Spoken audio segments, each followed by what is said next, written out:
set off, check in, end up. In this lesson, we're going to learn phrasal verbs for travel using the story Around the World in 80 Days. In the story Around the World in 80 Days, this English gentleman, Phileas Fogg, travels the globe. And in this lesson, we're going to follow his journey learning phrasal verbs in each destination. To begin the journey, we are in London in the office of Phileas Fogg, and we are about to set off.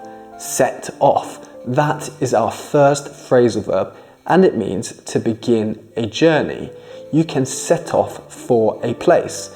For example, you set off for school in the morning. However, we're not going to school today. We're about to set off for Egypt.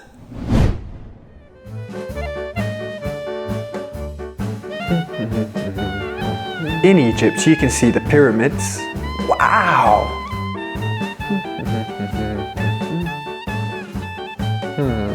Or you can ride a camel, if you're brave enough. So that's enough excitement for now. I'm in Cairo at the hotel and I need to check in. Check in, that's our next phrasal verb.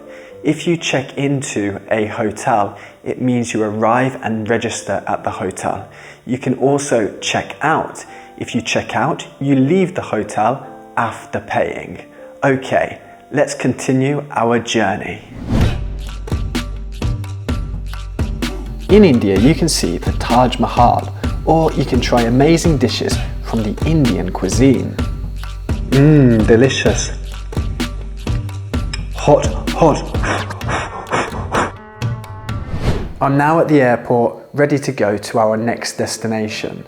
My plane takes off in 10 minutes. Take off, that's another phrasal verb. If a plane takes off, it means it departs and leaves the ground. There is also the phrasal verb touch down.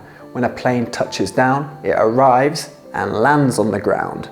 Okay, so let's get this plane.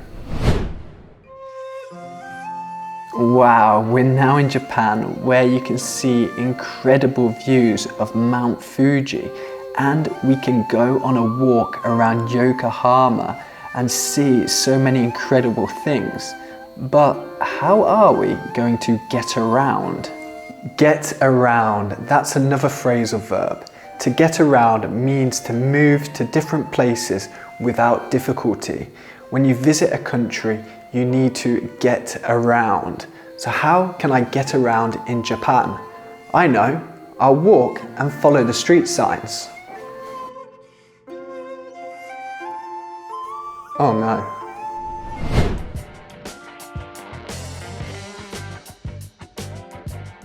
We have finally arrived in San Francisco. You can see the beautiful Golden Gate Bridge. We've been traveling around the world, and what a beautiful place to end up. To end up, that's another phrasal verb, and it means to reach or arrive at a place at the end of a journey. Often we use end up to say we arrived in a final destination we weren't expecting.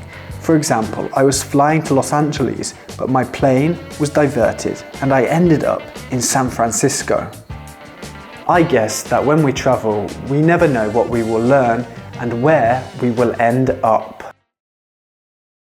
So there we go. We have learned phrasal verbs for travel using the story Around the World in 80 Days. Try using these phrasal verbs to invent your own story on a journey around the world and use your imagination.